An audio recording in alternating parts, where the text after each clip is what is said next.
Bom dia a todos os presentes. Meu nome é Rian Couto, estou coordenador-geral do Diretório Livre do Direito, em conjunto com Alia Mohammad, a quem agradeço a parceria, bem como estendo os agradecimentos a toda a equipe do Diretório e comissão organizadora.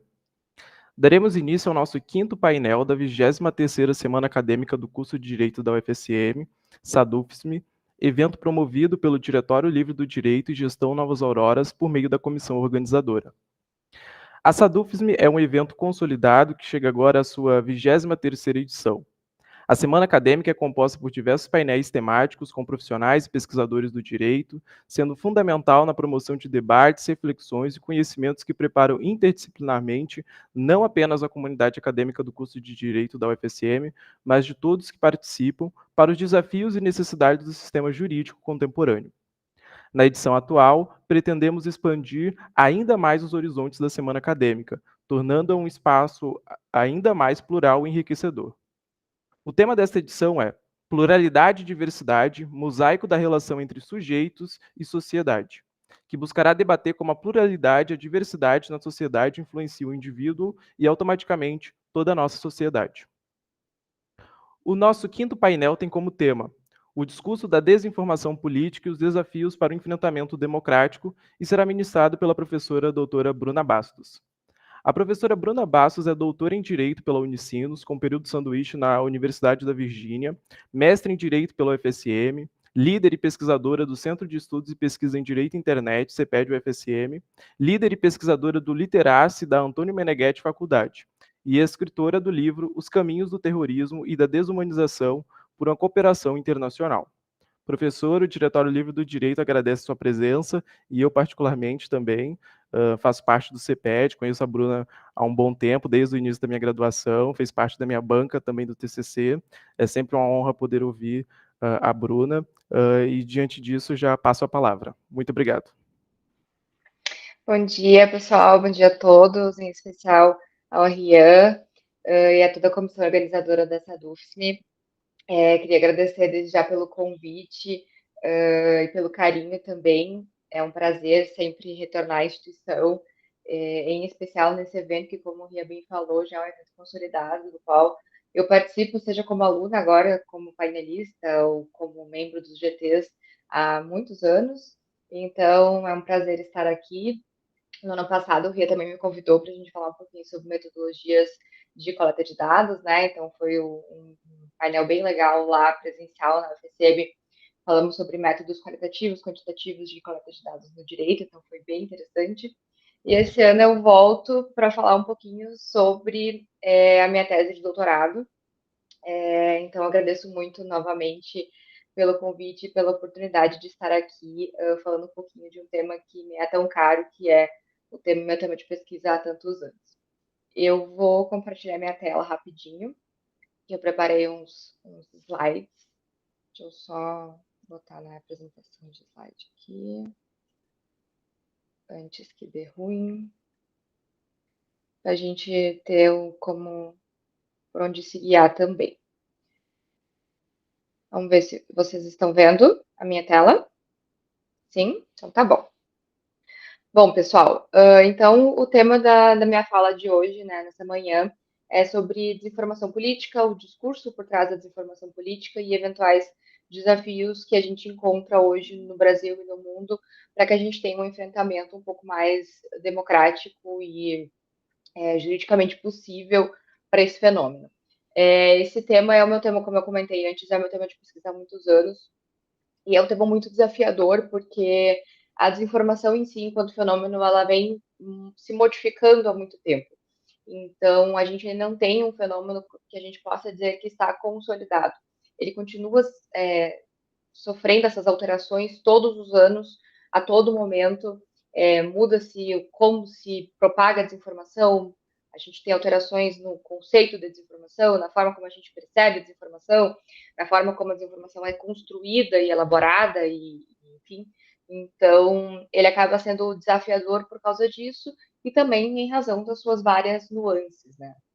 Então, ao longo dos últimos anos, ao longo das pesquisas sobre desinformação, a gente percebe que existem vários e vários autores, né, tratando sobre isso, que não deixa, de longe, não é algo ruim, obviamente é algo excelente, E quanto mais a gente pode refletir, raciocinar e debater sobre o assunto melhor, porque aí a gente consegue trazer, né, várias visões diferentes do mesmo assunto e verificar qual delas atende melhor tanto a realidade quanto as propostas de enfrentamento.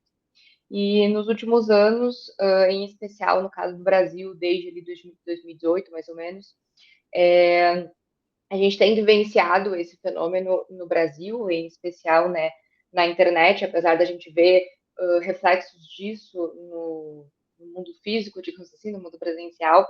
E isso mudou radicalmente a forma como a gente se relaciona, né? Se relaciona com a nossa família, com nossos amigos, no profissional, no pessoal. Então, não tem como a gente ignorar que a desinformação hoje ela faz parte da nossa realidade, que a gente precisa entender melhor como que ela se organiza, como que ela se dissemina e, consequentemente, entender de que maneira a gente pode pensar um futuro com menos desinformação ou com um combate talvez um pouco mais efetivo. Então, aqui no meu slide que eu preparei hoje, eu começo falando rapidamente sobre um conceito de desinformação, que eu acho que é uma questão importantíssima, em especial porque hoje a gente tem diversos conceitos e muitas vezes a gente confunde o termo também com outras terminologias semelhantes, como misinformação, como pós-verdade, como próprio fake news. E por mais que o termo fake news ele seja talvez mais utilizado no dia a dia, no cotidiano, né? Então não tem como a gente ignorar que ele é o termo mais conhecido. Academicamente falando, do ponto de vista da pesquisa e dos estudos sobre o assunto, o termo mais adequado ele acaba sendo desinformação. Por quê? Quando a gente utiliza a expressão fake news, ela muitas vezes se reduz a uma notícia falsa, que seria a tradução literal do termo, né? Só que, na verdade, isso não é uma notícia falsa na maior parte das vezes, a desinformação ela não acontece porque uma notícia, uma informação, ela é falsa necessariamente.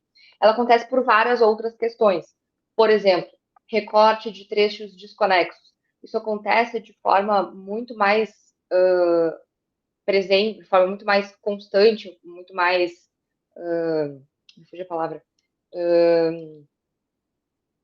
Frequente, bem, muito mais frequente do que o falseamento por si só.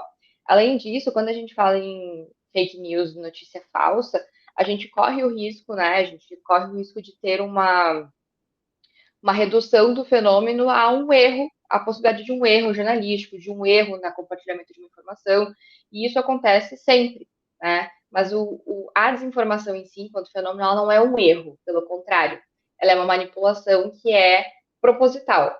Então, eu tenho, no caso do Brasil, né, pessoas por trás dessas informações que estão ativamente manipulando esses dados para com algum objetivo específico. E essa manipulação ela não acontece apenas pelo falseamento, ela acontece também, como eu falei antes, por recortar alguns trechos desconexos, criando uma realidade diferente daquela que foi realmente falada, daquela que realmente aconteceu. Eu tenho o próprio uso da deepfake, que a gente tem visto muito hoje em dia, mais recentemente, né, em razão da popularização da inteligência artificial.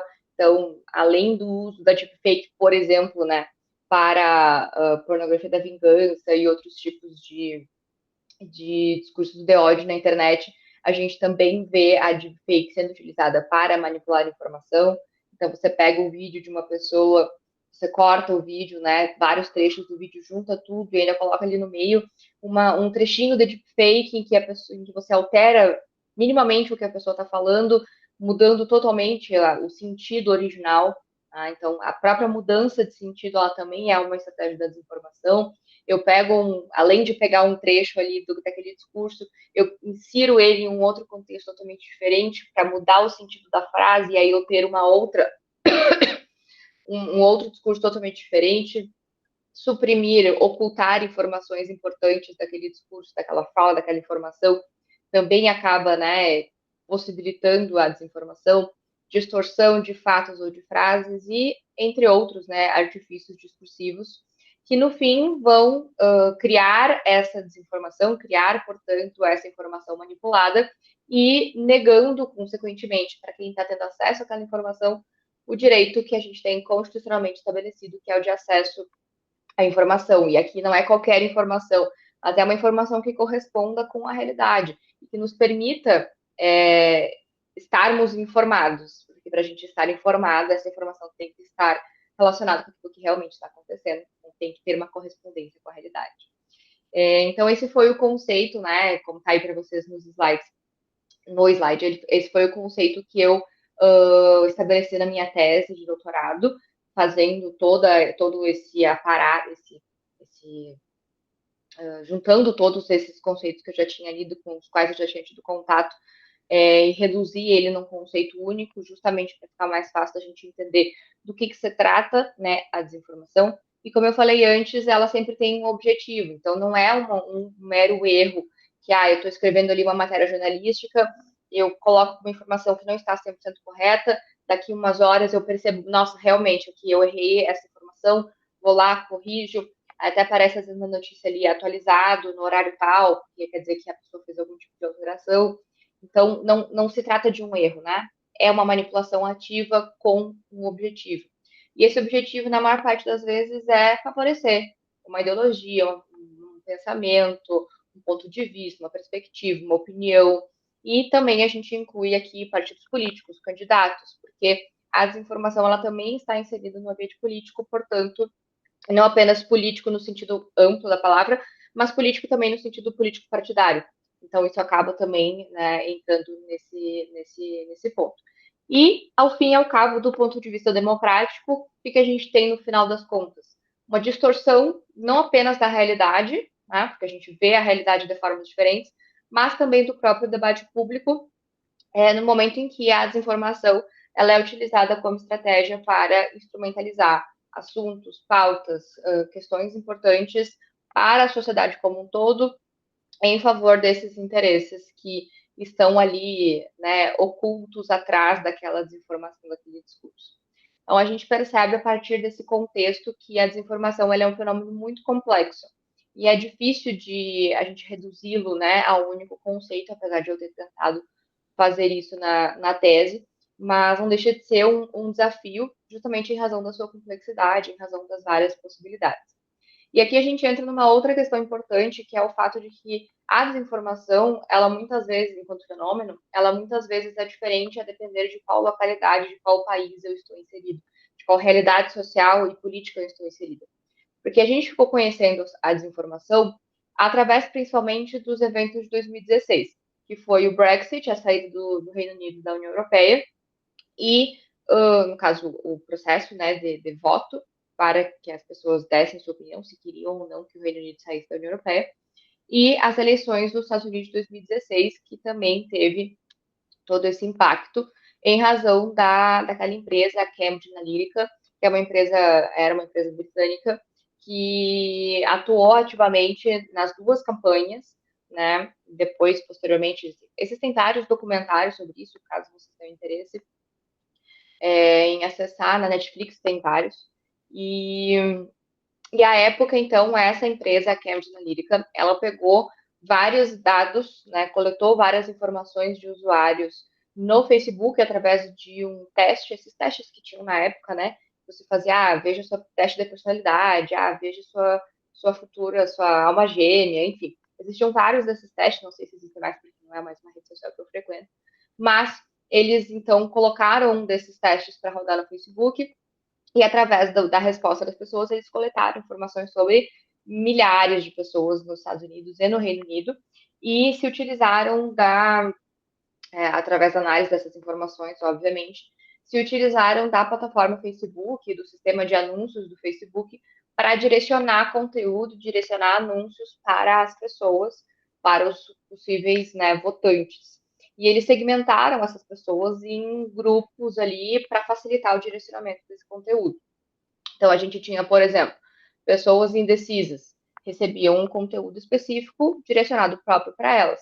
Pessoas que tinham certeza que votariam no candidato X, então receberiam, ou às vezes nem receberiam algum conteúdo porque já tinham certeza que votariam.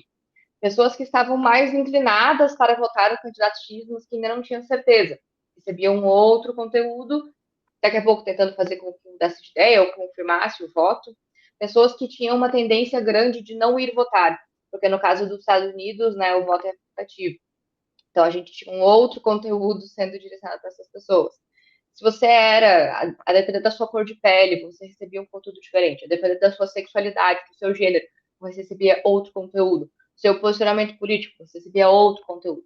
Então, e esses conteúdos, eles foram, a maior parte deles, elaborados pelo próprio algoritmo, mas também por agentes da empresa, mas eles eventualmente foram direcionados pelos algoritmos. Então, é perceptível que a desinformação nessa época e essa tentativa de instrumentalização do debate do sistema eleitoral ali, ela era um processo, um fenômeno feito com base nos algoritmos. Então, eles eram dependentes dos algoritmos.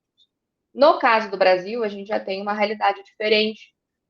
Nós não dependemos, né, dos algoritmos. Isso é uma questão importante. Aqui eu trouxe rapidamente, só para antes que eu esqueci de falar. Esse aqui um organograma da OCDE que vai justamente fazer essa diferenciação entre várias nomenclaturas, né? Então, que a gente tem a misinformation, a sátira, a própria propaganda, uma descrença contextual, enfim, e ela vai fazer essa categorização através da intenção de fazer mal, a intenção de gerar dano, e a fabricação ativa ou não. Então, a gente percebe que a desinformação, a disinformation, ela está ali no quadrante da fabricação ativa e da intenção de gerar dano. Diferente, por exemplo, da sátira, que tem uma fabricação ativa, mas não tem uma intenção de gerar um dano específico. Ou da misinformation, a misinformação, que ela não deixa de ser uma informação falsa, falseada, mas ela não tem intenção de gerar dano e não tem fabricação ativa. Então, a gente vai ter essa diferença de nomenclatura. De qualquer forma, como eu vinha falando antes, no caso do Brasil, a gente tem uma estrutura um pouco diferente. Por quê? Porque aqui, alguns pesquisadores perceberam isso, em especial o professor Davi Nemer dos Estados Unidos, que a gente tem uma base muito forte nessa infraestrutura humana. Ou seja, a nossa desinformação, ela não iniciou, não tem como principal fonte de disseminação o Facebook ou o Instagram, por exemplo. Nossa principal fonte de desinformação sempre foi o WhatsApp e o Telegram. E o WhatsApp e o Telegram são plataformas. O Telegram até permite, mas o WhatsApp com certeza não. São plataformas que não permitem a utilização de algoritmos para direcionamento de conteúdo. Então, você até conseguia, a ECO 2018, encaminhar esse conteúdo para muitas pessoas através do encaminhamento de mensagens. Ou criava um grupo com milhares, sei lá, 200 e poucas pessoas, acho que era o máximo na época, e enviava ali naquele grupo, ou fazia aquele encaminhamento de mensagens em massa. Disparo de mensagens de massa, desculpa. Mas, ainda assim, você precisa de alguém ativamente trabalhando ali por trás disso para disseminar esse conteúdo. Então, além de ela ser ativamente fabricada por pessoas, ela também era disseminada por pessoas. Pessoas literalmente de carne e osso, se utilizando muitas vezes, claro, desse disparo em massa de mensagens, mas ainda assim você tinha que ter alguém ali dando comando ativamente. Você não podia deixar a cargo de algoritmos simplesmente fazerem o trabalho por você. Então, a gente tem um outro contexto. É claro que isso se diversificou ao longo dos anos. Essa perspectiva da infraestrutura humana, longe de mim, né, criticar ou desmerecer o trabalho do Davi, pelo contrário, não é esse o intuito, não é esse o sentido que eu vou falar agora, mas a gente teve muitas alterações na forma como a desinformação foi sendo propagada no Brasil desde 2018. Então, no caso de WhatsApp e Telegram, por exemplo, a gente continua tendo, sim, essa infraestrutura humana, mas a desinformação, ela também se diversificou nesse tempo. Ou seja, hoje, principalmente ali a partir de 2021, 2022, a gente passou a ter, por exemplo, sites criados para esse tipo de objetivo, possibilitando, de um lado, a monetização desse conteúdo, ou seja, gerando lucro para a pessoa que está ali por trás daquele site, e também possibilitando o uso dos algoritmos aí para disseminar essa notícia, por exemplo, essa postagem, sei lá, tá em outras redes sociais. Então, atualmente, o que a gente tem é uma união das duas coisas.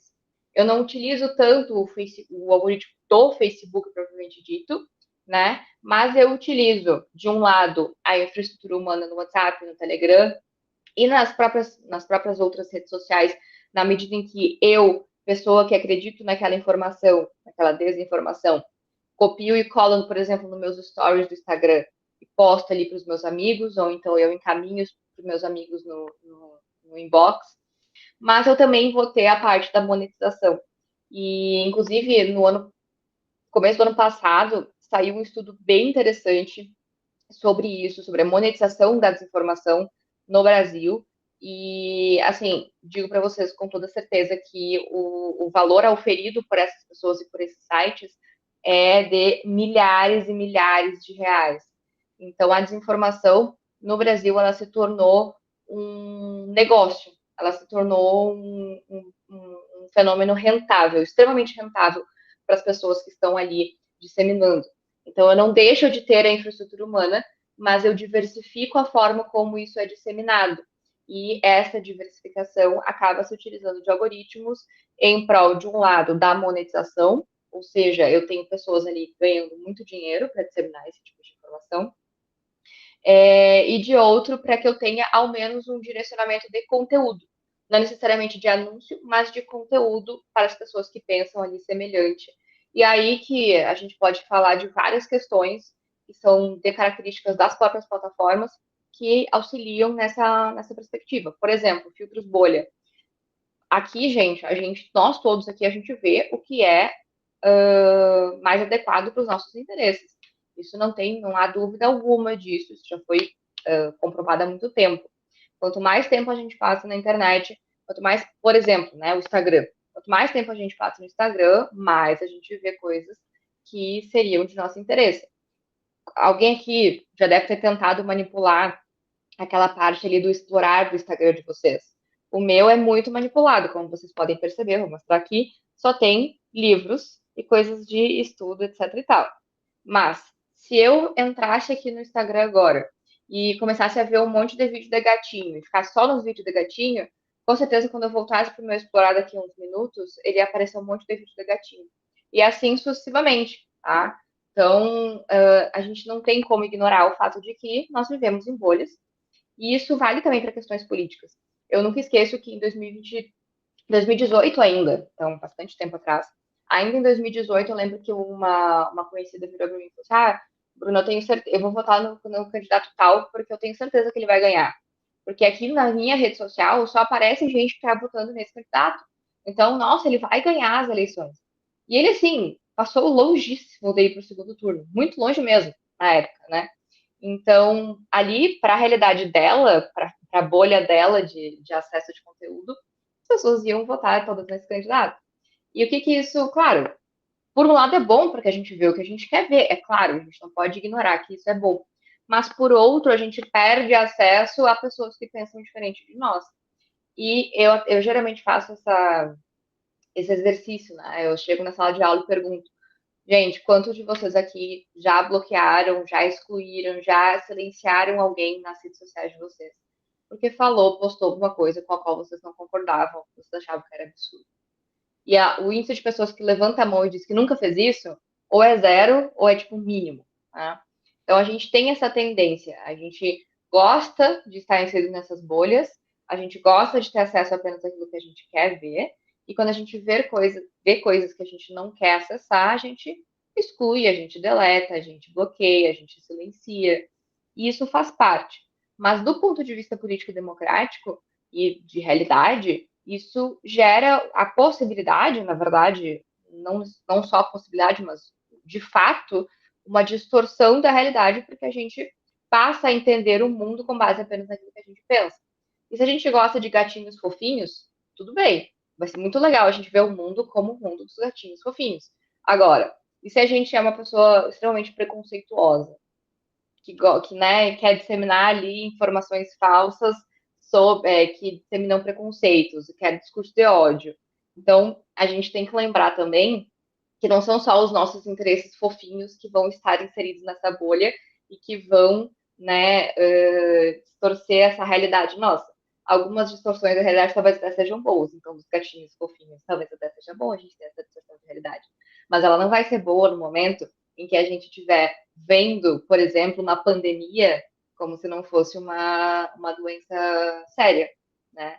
E isso é uma situação de realidade também, e que gera, obviamente, inúmeros danos. Então, no Brasil, a gente teve aí mais de 700 mil, ao melhor juízo, mortos, e a gente tem estudos que comprovam que pessoas que tinham mais acesso à desinformação sobre o Covid-19 não apenas se vacinaram menos, mas fizeram menos quarentena, fizeram menos isolamento, consequentemente, estiveram mais expostos ao vírus e, consequentemente, maior risco de falecimento, ao menos pré-vacina.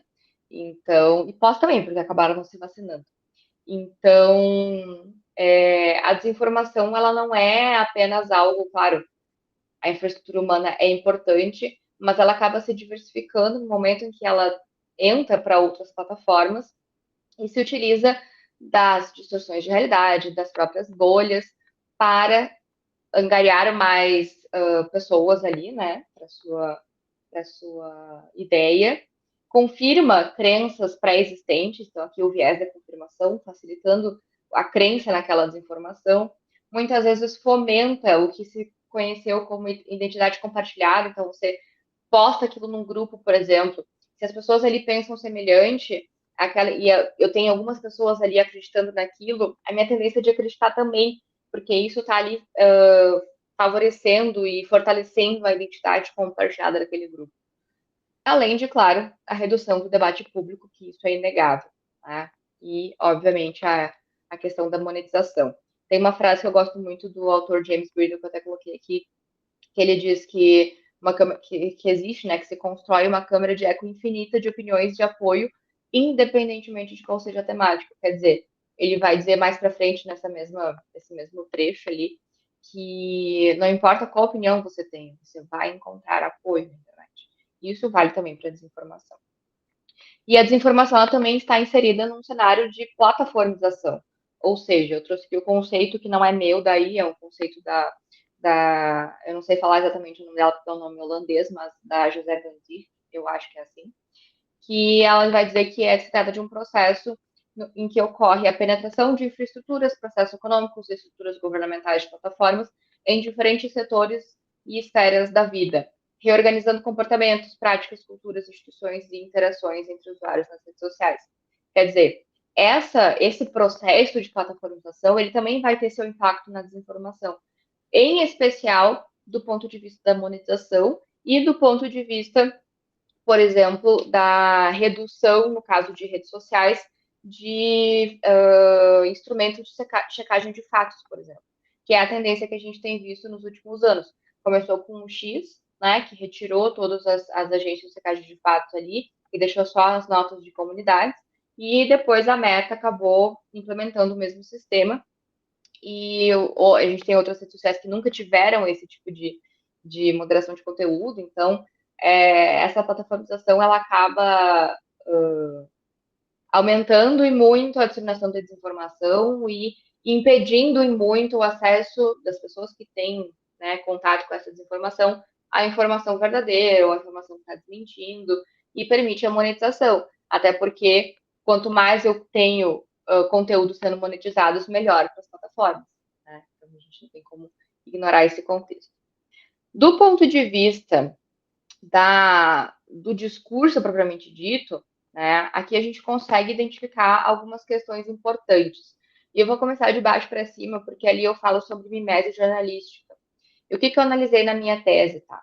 Eu vi vários trabalhos analisando aí redes sociais, Instagram, WhatsApp, Facebook, Telegram, TikTok, X, Twitter e vários outros. Mas o que eu notei também nessas pesquisas foi que a gente tinha notícias. Então, notícias padrão ali, com a manchete, com aquela partezinha de baixo descritivo, uma imagem, o texto da notícia, autoria, data, etc. Como a notícia que vocês acessam aí no G1, na Folha, no Estadão, sei lá qual jornal que vocês consomem. Só que muitos desses sites, eles foram criados para isso, né?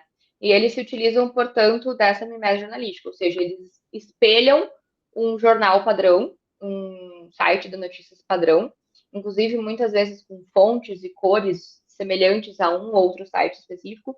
Então, eu lembro que na época, um dos sites que eu estava acessando, ele era igualzinho o layout da Folha de São Paulo, tinha um outro que era igualzinho o layout do Estadão.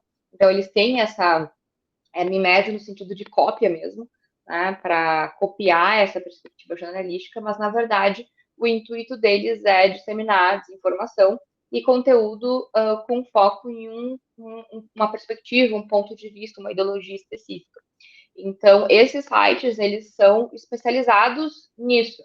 Por isso, a monetização da desinformação é importante de ser compreendida, porque esses sites, eles estão comprando, eles estão permitindo que... Comprando não, desculpa, eles estão leiloando espaço nos seus sites para anúncios. E eles vendem muito anúncio. Tanto que uma das grandes diferenças entre esses sites e os sites sérios de matérias jornalísticas é a quantidade de anúncios. Porque o objetivo deles é o lucro, gente. Se é o lucro, quanto mais anúncio, melhor. E, em geral, são aqueles anúncios bem sensacionalistas, tipo, perca 15 quilos em 20 dias, né? Com a poção mágica lá de não sei quem. Então, são muitos anúncios, mas ainda assim a estrutura, o layout do site, ele é um layout que se diz jornalístico, que se diz de notícias. E então, essa desinformação propagada ali, ela acaba tendo características específicas para esses sites. E foi exatamente isso que eu analisei, né? Quais eram os elementos discursivos que a gente conseguia identificar ali.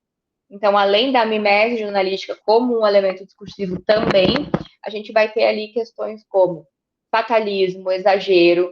Então, é sempre o fim do mundo, né? Nunca é algo solucionável. É sempre urgente, exclamação, exclamação, exclamação. Você viu tal coisa? Interrogação, interrogação, interrogação. Bomba, você não pode perder isso. Então, sempre esse fatalismo e esse exagero. É o fim do mundo e você precisa ver isso agora. Você não pode passar mais um minuto do seu dia sem ler essa matéria. Mescla sempre de notícias verdadeiras com notícias falsas. Isso favorece a confiabilidade no site. Então, eu vou ter, sim, ali nesses sites notícias verdadeiras. Não são só notícias falsificadas, não são só notícias manipuladas. Eu tenho notícias verdadeiras para auxiliar, obviamente, na confiabilidade do site. Palavras chocantes, como eu falei agora, bomba, gente, enfim, outras nesse sentido, ou de alerta, cuidado, atenção, né? E fazendo com que se torne necessário, a gente fica com aquela sensação, meu Deus, eu preciso ler essa notícia, né? Como é que eu não vou ler essa notícia? Como é que eu vou passar reto por esse link? Eu não vou acessá-lo para ver do que ele está tratando. E repetição de hiperlinks e notícias. Isso é uma questão extremamente complexa. Gente, eu analisei para isso, para coletar essas informações, eu analisei um grupo de Telegram. A quantidade de repetição de hiperlinks e de notícias com o mesmo texto, a mesma manchete, muitas vezes as mesmas imagens, foi assustador. Tá? Então, o que acontece? O que eu quero dizer com isso? Que essas informações, elas estão sendo repetidas em vários sites. Então, se você joga no Google, por exemplo, eu quero confirmar essa informação, eu quero verificar se essa informação é verdadeira. Você coloca no Google umas palavras-chave que você leu nessa notícia. No resultado do Google vai aparecer vários hiperlinks diferentes de sites diferentes com a mesma notícia. Qual que é a sua tendência? De achar que aquilo é verdadeiro. Porque você viu, olha só, são vários sites falando a mesma coisa, então deve ser verdadeiro. Então, além de a gente ter a questão ideológica de ponto de vista, a gente ainda tem a repetição, ela acaba gerando o aumento da confiabilidade, o aumento da credibilidade desses sites, gerando, obviamente, mais confiança nessas informações, nessas desinformações. E a repetição de hiperlinks, ela ocorre no momento em que eu pego o mesmo hiperlink, eu copio, colo, copio, colo, copio, colo, copio, colo, várias vezes no mesmo grupo de Telegram, por exemplo, para, tipo assim, não tem como a pessoa passar por isso aqui e não ver pelo menos um desses hiperlinks. Então, alguma coisa ela vai verificar disso aqui. Além disso, a gente também tem essa vinculação muito forte da lógica do inimigo, e o inimigo sempre compartilhado, né? Então, é o nós contra eles. Então, nós desse grupo, nós desse ponto de vista, nós dessa ideologia, nós desse que gostamos desse candidato. Nós pensamos assim, nós somos bons por causa disso, nós temos cultura por causa disso. E eles querem destruir o nosso grupo, eles querem destruir a nossa família, eles querem destruir a nossa realidade, eles são ruins. Então, sempre essa questão do inimigo compartilhado e do nós contra eles. Então, o nosso grupo contra todos os outros que querem, que pensam diferente, que querem ver uma outra realidade. Outra questão importante é que muitas vezes as palavras aqui elas adquirem um significado, um peso específico dentro do discurso desinformativo. Então, palavra, vou dar um exemplo aqui bem simples. Fascismo. O termo fascismo, ou fascista, ou derivados, ele é um termo muito complexo, igualmente complexo. Mas se você olha discursos que utilizam o termo fascismo ou fascista, a depender do espectro político que ele se encontra, eu nem vou entrar em nenhum específico, só falar de forma geral. A depender do espectro político no qual ele se encontra, a gente vai ter significados diferentes da mesma palavra. Então, claro, é uma palavra que realmente tem muitos significados, mas só para dar um exemplo fácil de visualizar. Ele vai ter diferença de significado a depender do contexto no qual ele está inserido. E no caso do discurso desinformativo, a gente tem palavras específicas que têm significados específicos para aquele discurso e que, obviamente, vão acabar chegando a pessoas que já têm acesso àquele significado prévio e vão, portanto, entender o que de fato está sendo dito, o que muitas vezes acaba dificultando o próprio mapeamento da desinformação. Porque se uma pessoa X que está lá naquele grupo lê aquela informação, ela vai ter uma interpretação muitas vezes diferente e específica que quem manipulou a informação queria que ela tivesse. Agora, se é uma pessoa de fora do grupo que está lendo, ela vai dar uma outra interpretação. E ela não vai perceber, muitas vezes, a desinformação dentro daquele discurso. Além de que, claro, né, esse peso específico também é uma questão importante. Então, a desinformação ela acaba tendo elementos discursivos próprios. Ela é um gênero discursivo por si só, justamente porque ela tem um estilo próprio e uma forma de comunicação discursiva própria dentro da sua elaboração. Como eu já falei antes, a gente tem uma repetição muito grande desse conteúdo em sites distintos, então isso mostra que esses portais de notícias eles estão minimamente alinhados, a propagação dessa desinformação ela acaba sendo feita de forma muito mais rápida, muito mais acelerada, e ela é reiterada. Então, como eu falei antes, você entra no Google, você pesquisa aquela informação e você vai ter acesso a um monte de links que vai dizer a mesma coisa. Consequentemente, você vai aumenta a tendência de você acreditar que aquilo ali realmente é verdadeiro. Então, eu identifiquei, né, a possibilidade e a viabilidade de se criar, de se ter, de fato, uma rede que é autossustentável, uma rede de desinformação, de discurso desinformativo que é autossustentável e contribui justamente para o aumento da confiança. É um ecossistema próprio que se retroalimenta, porque ele está reproduzindo os mesmos textos, ele está repetindo as mesmas informações, ele está se utilizando das mesmas palavras com os mesmos significados específicos, e, consequentemente, ele está atingindo um certo grupo social que jamais vai sair daquele contexto porque acredita naquele contexto, porque aquele contexto, aquele ecossistema está se retroalimentando e é autossustentável. Tá? E do ponto de vista aí do ponto de vista das decisões judiciais que eu analisei lá na tese, eu consegui perceber que, no caso do TSE, ao menos em 2022, esses elementos discursivos eles não eram enfrentados. Então, na verdade, as decisões elas se limitavam a fazer um fact-checking, a checar se os fatos eram verdadeiros ou falsos. E o que se percebeu é que, de um lado, isso não era suficiente, pelo contrário, era muito insuficiente muitas vezes. Então, quer dizer, o que a gente tem hoje de aparato jurídico não é suficiente para o enfrentamento da desinformação e a dificuldade de garantir a efetividade dessas determinações. Por exemplo, vamos supor que eu chegue aqui, estou olhando para o Rian aqui na câmera. Eu digo assim, não, gente, o Rian, ele é muito chato. Ele é, assim, ó, insuportável. E eu venho e digo isso para vocês várias vezes. E aí o Rian vai lá e me processa. E ele diz assim, e aí o tribunal diz, olha, Bruna, você não pode mais dizer que o Rian é chato e insuportável. Tá? E aí sai uma notícia assim, ó, TSE determinou que Bruna não pode mais dizer que o Rian é insuportável. Eu parei de disseminar a informação? Não, né? Pelo contrário. Eu continuo dizendo que o Rian é insuportável. Mas, de uma outra forma. Dizendo que o TSE me proibiu de dizer. E era isso que acontecia em 2022, ao menos. Então, a gente tinha ali, não pode mais falar tal coisa sobre o candidato X.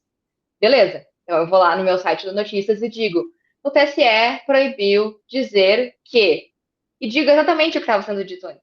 Ou seja, eu continuo propagando aquela informação, só que de uma outra forma, utilizando outros elementos discursivos.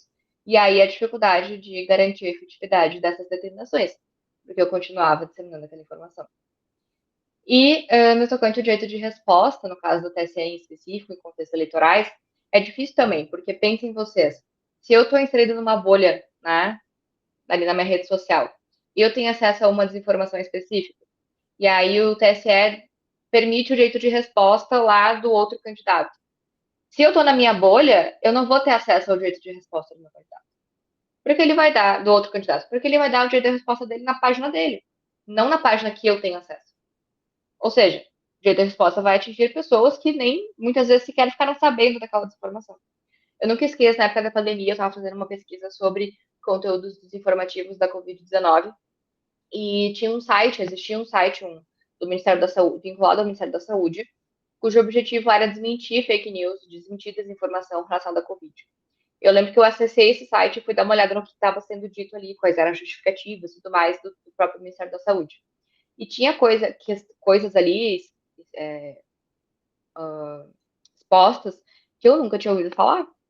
Ou seja, não adianta, a gente tem acesso a conteúdos diferentes. E muitas vezes esse direito de resposta, portanto, ele não atinge todo mundo que deveria atingir. Né? Todo mundo teve acesso lá ao discurso original. Então, o que a gente conclui com isso, tá? Que a desinformação, ela é um gênero discursivo próprio, ela tem um tipo de enunciado específico, que quando a gente analisa de forma sistemática, quando a gente analisa em grande quantidade, a gente consegue identificar esses padrões e a forma de manipulação da informação, ou seja, a forma de criação, de compartilhamento dessa desinformação. Porque existe um estilo próprio, existe uma comunicação discursiva específica, existe uma estrutura e elementos específicos, palavras que ganham pesos específicos e assim sucessivamente. E eu tenho a criação desse ecossistema de retroalimentação que favorece não apenas a construção e a propagação da desinformação, mas aumenta de forma artificial a confiabilidade desses sites, contribuindo, obviamente, para que eu acredite naquela desinformação, consequentemente, me torne mais reativo a pessoas que não acreditam ou que pensam diferente, reduz a tolerância ao diferente e reduz, obviamente, o debate público, fragilizando, ao fim e ao cabo, não apenas as instituições democráticas como um todo, mas também a democracia enquanto sistema, né? Que é um dos grandes problemas aí que a gente vem encontrando nos últimos anos, que é a utilização da desinformação para fragmentar as pessoas, fragmentar o povo e em grupos que pensam radicalmente diferentes, polarização política, etc., e, consequentemente, fragilizar a democracia.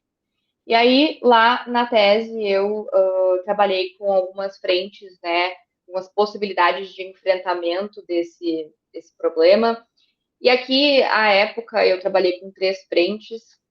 Eu não vou entrar muito em detalhes sobre isso, as frentes em si. O que eu quero dizer aqui com isso é que esse enfrentamento, ele precisa ser democrático. Contudo, as características em si da desinformação e do seu discurso, ele gera uma dificuldade de padronizar um enfrentamento. Então, quando eu trabalhei com essas 3 frentes, eu estava pensando em várias das nuances. Por exemplo, eu não tenho como enfrentar um problema como esse sem me utilizar da responsabilidade das plataformas, da transparência na forma como esses conteúdos são moderados. Mas não é suficiente, eu preciso de outras questões. Então, quer dizer, esse enfrentamento, para ele ser democrático, ele precisa ser multifacetado. Ele precisa endereçar os vários desafios. Então, por exemplo, do ponto de vista técnico, além da apropriação crítica da tecnologia, ou seja, de eu olhar para a tecnologia sob uma perspectiva crítica, no sentido de que eu não posso levar essa tecnologia como Deus no céu e computador na Terra, por exemplo, né? Eu preciso olhar para isso de forma crítica, eu preciso consumir esse tipo de conteúdo de forma crítica, eu preciso entender que as plataformas funcionam de determinada maneira e isso altera a forma como eu estou consumindo conteúdo, como eu estou entendendo e visualizando o mundo. como eu também posso pensar em outros modelos de plataformas ou num algoritmo, por exemplo, que possa me auxiliar na identificação dessa desinformação. É claro que a gente já teve outras tentativas de algoritmos antes que acabaram falhando, mas uma das questões que eu levanto na minha tese é a possibilidade de a gente ter esses algoritmos desde que eu tenha pessoas lá ao final da análise do algoritmo analisando se aquela analista está correta. Porque fazer uma decisão totalmente automatizada não dá certo, claramente, que foi o que se tentou até hoje. Então, talvez se a gente alterar a forma como a gente organiza esse algoritmo, as coisas tendam a funcionar de uma forma um pouco mais efetiva. Mas a gente também precisa de uma frente legislativa, tanto de responsabilização de plataformas, quanto de exigência de transparência, mas também a possibilidade de coordenar as ações das plataformas com as ações do poder público, em especial dos termos de uso com a própria Constituição Federal, é uma questão interessante, e da parte judicial, pensar medidas de garantir, para garantir a eficiência das decisões, mas também alterar, pensar uma legislação, por exemplo, que leve em consideração esses elementos discursivos da desinformação, para permitir que os próprios tribunais analisem esses elementos discursivos e tenham mais facilidade de identificar a desinformação e de combater a desinformação de forma mais efetiva, porque da forma como tem sido feito até atualmente não tem sido efetivo, justamente porque me limitar a questões de fact-checking não é suficiente. Então, a gente precisa de outros elementos jurídicos para enfrentar o problema, mas sempre lembrando que eu não posso simplesmente endereçar a desinformação com mais desinformação, que foi uma coisa que aconteceu por um tempo no Brasil. Esse não é o enfrentamento correto, esse não é o enfrentamento adequado. O enfrentamento adequado, ele sempre vai ser aquele baseado na Constituição e na democracia. Portanto, a gente precisa balizar as nossas frentes, os nossos formas de combate ao fenômeno nessas duas questões principais, democracia e Constituição Federal. A nossa Constituição Federal ela é riquíssima, ela nos permite várias coisas, né? E por mais que a gente tenha um senso de que ela não é efetiva, sim, a gente tem essa dificuldade, mas ela ainda assim é riquíssima. Então a gente precisa dessas balizas para organizar o nosso enfrentamento à desinformação. E aí a gente pode pensar em várias estratégias, como essas que eu proponho na tese, dentre outras. Tá? E, enfim, esse era mais ou menos o que eu tinha para dizer para vocês nessa minha fala. Eu queria dar um spoiler aqui, dizendo que a minha tese foi aceita por uma editora para ser publicada, então acredito que no começo do ano que vem a gente já tenha uma perspectiva melhor de data de quando vai sair a publicação, mas em breve, então, esse texto, não muito pequeno, vai estar disponível para acesso através desse livro. Eu acredito que ali até março, abril, a gente consiga publicar. Eu pretendo ainda fazer algumas alterações em razão de tudo que aconteceu ao longo desse ano, depois da minha defesa em especial. E fazendo essas alterações, eu já envio para a editora, acredito que daí é só entre aspas, né, fazer a parte da publicação. Então, em breve vai estar disponível. Mas eu também já estou em conversa com o meu orientador doutorado para a gente transformar também essa tese em alguns artigos para publicação em revista. Então, eu acredito que em breve toda essa teoria que eu trouxe aqui para vocês e outras questões importantes também, como a questão de pluralismo jurídico, multinormatividade, que são as teorias de base que eu utilizo para minhas propostas de enfrentamento democrático, também vão estar disponíveis em breve. Enfim, eu agradeço, então, a presença e a atenção de todos. Me coloco à disposição para eventuais dúvidas, questões, esclarecimentos. E agradeço novamente ao Rian, na pessoa do Rian, mas a toda a organização da Semana Acadêmica da UFSM do curso de Direito, pelo convite, pelo espaço, pela oportunidade e por me ouvirem mais uma vez. Muito obrigada. Um agradecimento à Bruna, assim, muito especial. Como eu disse, eu já acompanho o trabalho da Bruna há muitos anos, né? Desde que eu estou na graduação. Tive a oportunidade de ouvir a defesa da tese de doutorado, né? Então, fico muito feliz de também que todos nós tenhamos a oportunidade de ouvir mais uma vez, no meu caso, né? Sobre essa pesquisa que é fundamental, né? A desinformação, sobretudo no nosso país, tem se tornado, como bem dito pela Bruna, um negócio, né? É, grupos políticos, inclusive, têm utilizado como negócio a desinformação para conseguir dinheiro para reverter isso em política, né? Para conseguir pagar depois uh, as suas campanhas políticas e partidárias. E isso acaba se tornando algo que se retroalimenta, né?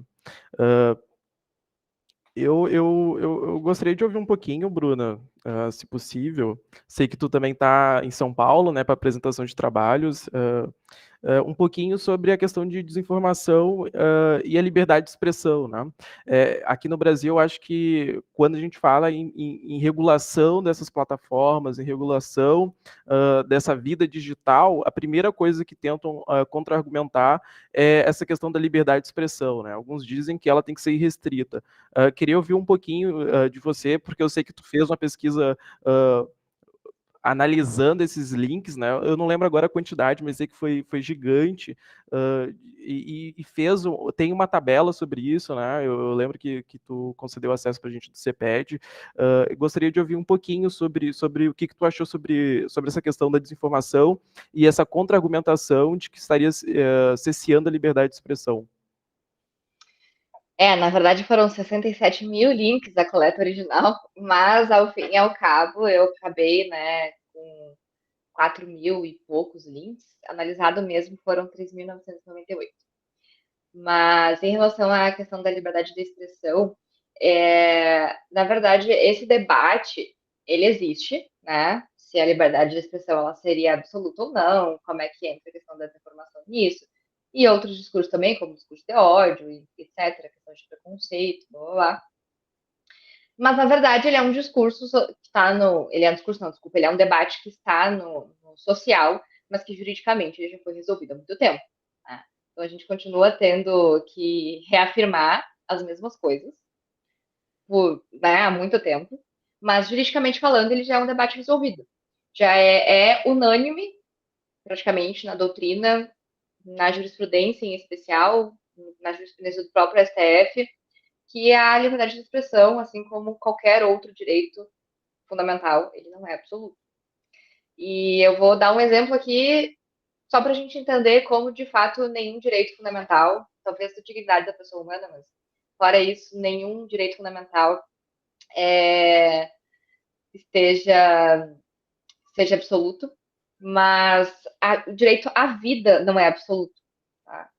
O direito à vida não é absoluto porque no Código Penal a gente tem uma excludente da ilicitude, que é a legítima defesa.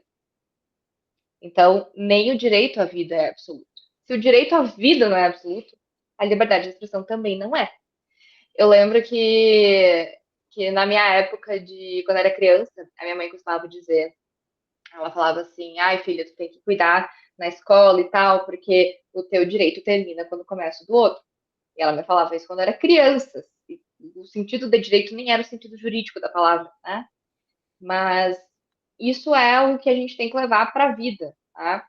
O nosso direito, inclusive o da liberdade de expressão, ele termina quando começa o direito do outro. Então, no momento em que eu estou me utilizando da liberdade de expressão para ferir direitos alheios, ele já não é um uso legítimo da liberdade de expressão. Claro que isso não justifica uma censura, no sentido de, eu vou proibir a Bruna de falar sobre tal coisa. Aí, ok. Mas você pode, então, o que a gente tem hoje? Você pode falar o que você quiser, mas se você exceder o uso da sua liberdade de expressão, você pode ser responsabilizado por isso. Essa é a visão democrática e constitucional que a gente tem hoje. Então, a desinformação, ela não é democrática, ela não é constitucional. Ela não pode estar justificada pela liberdade de expressão. Assim como o discurso de ódio, por exemplo.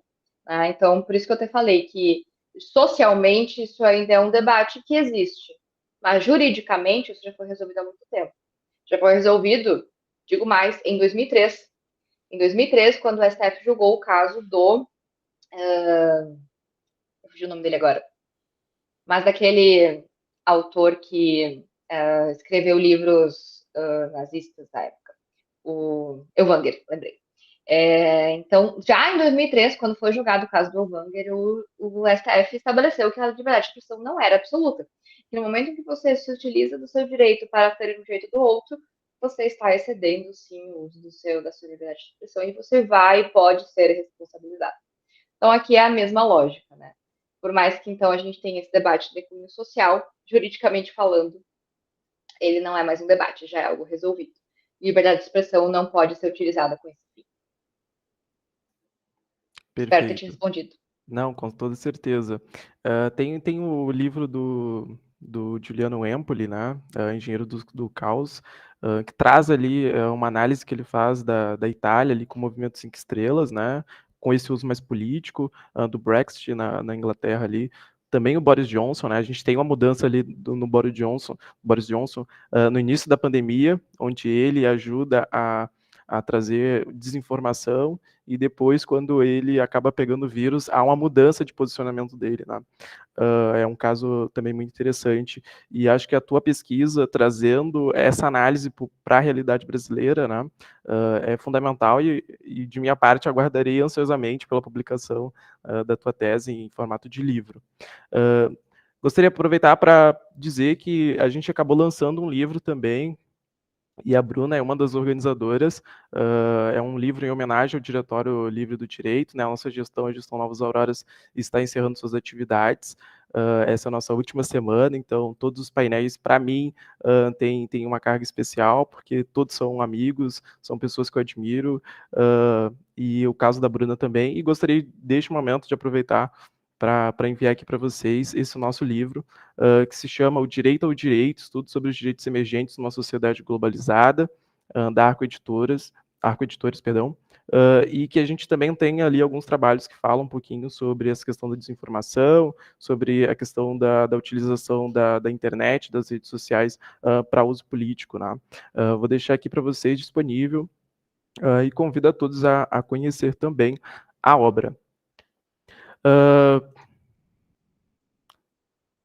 O DLD agradece a participação de todos nesse quinto painel de hoje, né? Em especial a professora Bruna Bastos, pela excelente fala, assim, uma discussão que desenvolvemos aqui, ela não se encerra nesse espaço, pelo contrário, esse tema é muito importante, né?